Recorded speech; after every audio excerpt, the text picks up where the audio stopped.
During the days before the Nubians started ruling ancient India, India belonged to the fair-skinned Semitic people.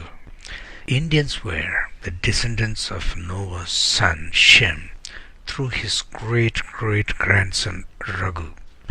Because of this connection, there was a group of people with the title Sharma in India linking themselves with Shem.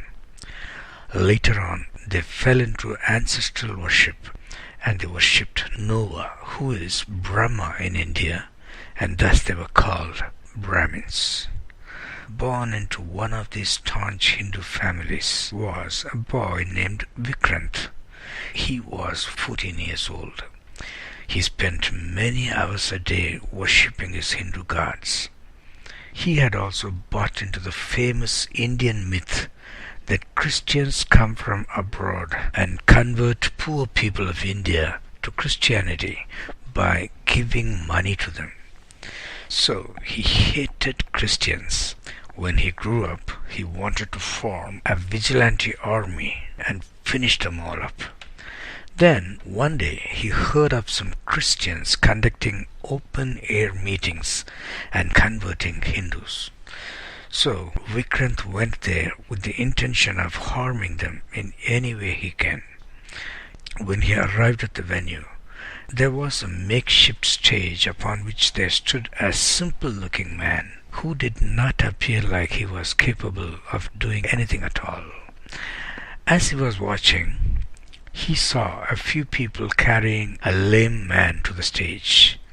The preacher laid his hands on the lame man and said, "In Jesus' name, be healed." And the lame man started walking on the stage. The audience was cheering. Stupid Christians! They give money to someone to act like they are lame, and they put on a show like they heal that person.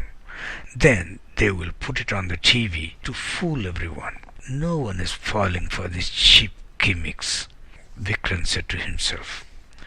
On the second day, there came another lady with a girl who was blind.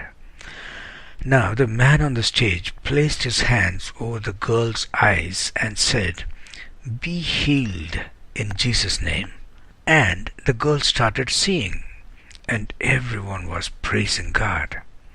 Once again, Vikranth could not believe it was possible and thought that the Christians are fooling innocent people, and he was looking for an opportunity to disrupt them. Finally, the meeting ended. It was 2 o'clock at night. The preacher and his assistants were going to sleep for a few hours somewhere nearby. They were looking for a volunteer to keep an eye on their equipment while they were gone.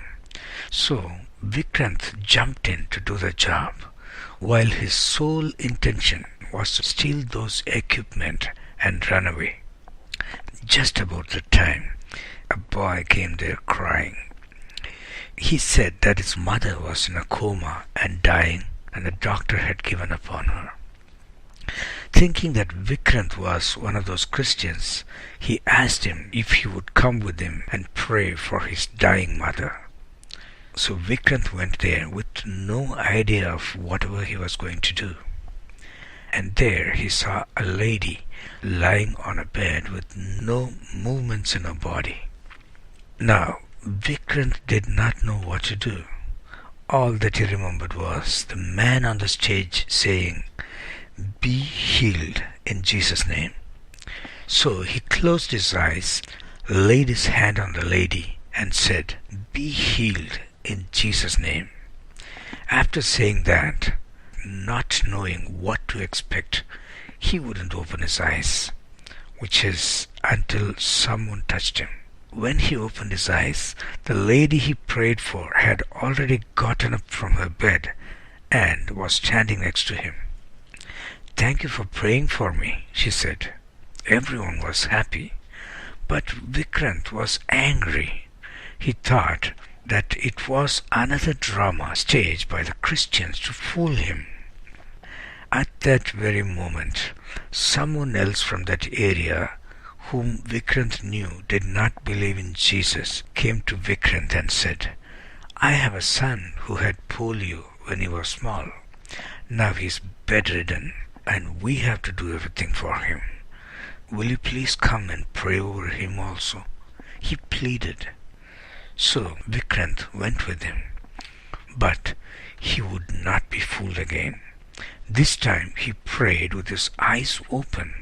He wanted to know the truth.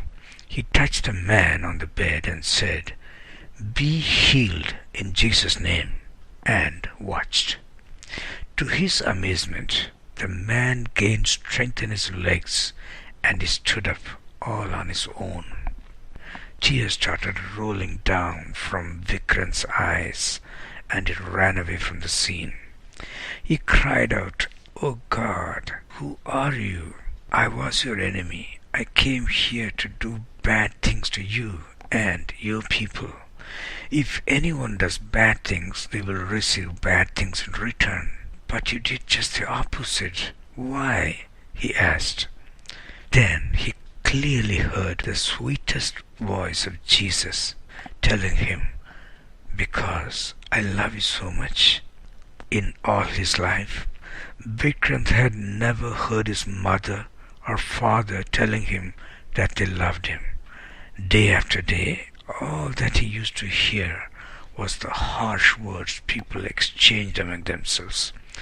That day, Vikranth became a Christian and he started serving Jesus. I like his testimony and I thought I should share this with you guys.